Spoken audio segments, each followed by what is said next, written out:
first of all, are you saying that we need to have zero sugar in our system to achieve these results?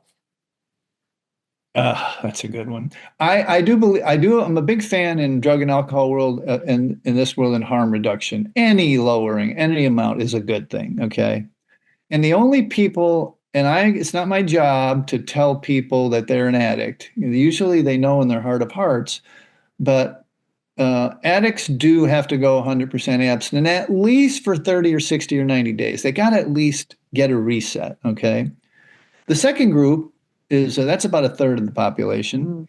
Second group is called harmful users. Those folks, if they reset, they can have a little sugar once in a while. It's not a problem. But they, like you said, it's in everything, and they're not really conscious that they're eating so much. But all of those benefits will be conferred, or some of them, or percentages of them will be conferred on them if they cut back. Yes, if they cut back. And I know people that are listening are saying, okay, but how long does it take for me to see and feel these results? So, it's quick. It's really quick, really quick. I always tell the story of a woman who she had a knee operation, a joint replacement in her knee, right? And a lot of people think it's about the weight. She was not overweight, but she needed both her knees replaced. And I said, give me 90 days. Just give me 90 days. And today, 2.5 years later, she's never had that second operation because there's no pain and there is some regeneration according to her doc, So, I mean, it's just, and fatty liver, my head coach is 73 years old and has suffered from fatty liver for 20 years and complete remission. So that just, I mean, I could go on, and people think that I'm making these things up, but I mean, it's very real. I mean, I've seen it hundreds of times. Okay, so I think that it's obvious the things that people can cut back. And people that are listening, you can take out all the gummy bears, all the cookies, all the things that you're adding into your diet, the Snickers bars. Those are the obvious ones, the sugary drinks. And if we're adding in caffeine, obviously your morning coffee, your afternoon coffee. But for you, more of the question is, what foods or drinks have hidden sugars in it that we might not be aware of, that we should start saying, oh, wait, I have to make a change here and I have to eat something different? Yeah, I mean, the ones that are weirdly hidden, the ketchups and the tomato sauces and the beans and the... But do those have enough to make a difference? Oh, God, yes. Really? Oh, yeah. I mean, it's just, it's a lot, it's a lot. And also, here's a main thing, too. And if this is a problem for folks, it keeps the cravings alive. Mm-hmm. If you're having a big pasta dinner or whatever, or big, even just tomato sauce with another dish, or other things like that, or, baked beans got a ton of sugar. And there's just a lot of things that have sugar. Things that have boxes and bags and cans and takeout and stuff, you got to be leery of and check on. We always ask people, and it's important that they eat on the outside of the grocery store as opposed in the middle where all the boxes and cans and everything are. So, yeah. But to not have sugar, does that mean you can't have any fruit? You're going to go there. You're going to go there, huh, Rach? I've got to. So here's the thing. As I have a bowl of grapes in front of me. Yeah, I know. Sugar-free, that's one on my hit list. Oh. So look, this is important. So the molecule fructose is likely the offender in the brain and the emotional problems, okay? Back in the day, we used to get, as we came up, as evolved as human beings, we would get fructose once or twice a year. Like when the bushes were ripe, that's it. And or you want to get stung by a bee and get a little honey, but that was it, Now today we have a complete 24/7 drip of fructose from fruit and fruit juice and dried fruit, right? And the science of fructose is really, I don't know if I said it, but I'm going to say it again. The molecule in the fruit is the same as the molecule in the chocolate bar, the fructose molecule. And so we have this constant drip of fructose, and there's so much research that fructose causes strange behaviors in animals, and I believe in humans as well. And that's really the issue. And you got to take dried fruit and fruit. If you're going to try and do this, even if you're just going to try and cut back, Mhm. You've got to take dried fruit and fruit juices completely off the menu. You can eat a bunch of berries like strawberries and blueberries and raspberries and stuff, low glycemic, low fructose stuff. But you can't eat those seedless things. You can't eat seedless grapes, seedless orange, seedless watermelon because look, these things can't recreate in nature. They can't propagate again in nature. They are a man-made fructose bomb for sweetness, you know? Huh. And it just, again, I'll probably say this way too much, but it keeps the cravings alive and makes your job to cut back or quit harder. Right. That's really interesting. There was a documentary, Super Size Me. Do you remember this? And of course, Sure. it's about McDonald's, I think, where he challenged himself. Now I'm forgetting the guy's name, Morgan. Morgan, Something. Uh, Morgan, yeah, I know who you're talking about. Morgan Freeman, Morgan Wallen, all the wrong Morgans, Yeah, but yeah, there's a guy in there who, for a month, only ate food from McDonald's. yep. And by the way, now the guy's dead. Now, I don't know if we can attribute it to that, but he gained all sorts of weight. He died from a heart attack, I think it was last year. And this documentary was done years ago. But still, you think if this really affected his body, I think he gained a huge amount of weight.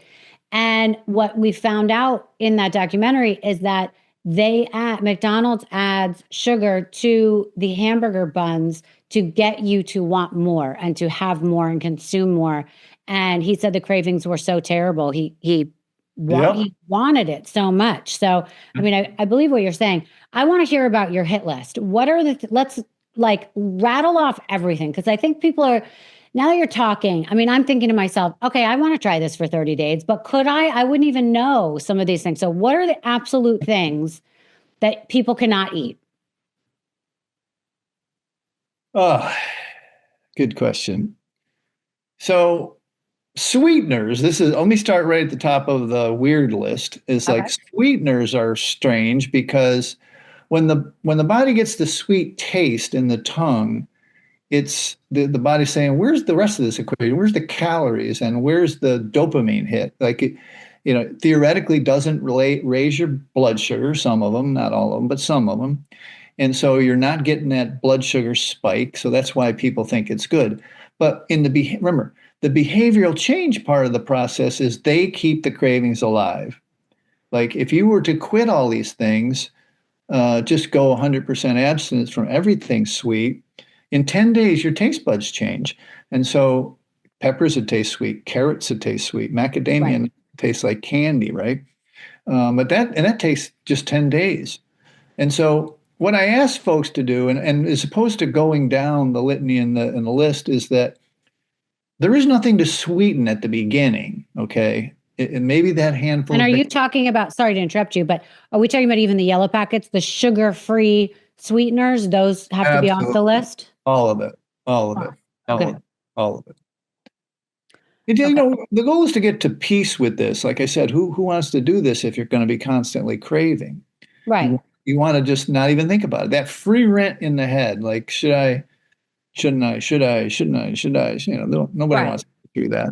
Okay. Well, I know you don't really want to go down the list, but let's do it anyway, because people that are listening and driving or whatever need to hear this about what some of these things are that they should have or not have. So what are the big knots for you that are really important and Don't that will drink help the them? stuff. Don't drink the sugar, like sodas, teas, flavored stuff. Don't drink it. That's number one. Okay. Number two is the obvious, the candies and the sweets and the cookies and the ice creams. And then it gets to what we talked about before, which is the foods that are containing sugar, and sometimes in really large amounts of. You have to be, if you're diligent, you won't be eating. And this is hard because, people eat out, they need convenience, they need this and that and the other. But eating out of boxes, bags, and cans and takeouts without scrutiny, there are some condiments and actually some foods, but the one thing that I haven't brought up, this is really going to throw you for a loop, and it's going to be hard, is that in order to do this right, you cannot eat flour either. So flour At turns the same time, you're saying this at the same detox has time to be okay. during your reset, during your experiment, if you will, because it'll keep the cravings alive as well, right? And also, flour turns to sugar in your stomach. Like it's like immediate, like injects your blood sugar, and then you're craving sugar again.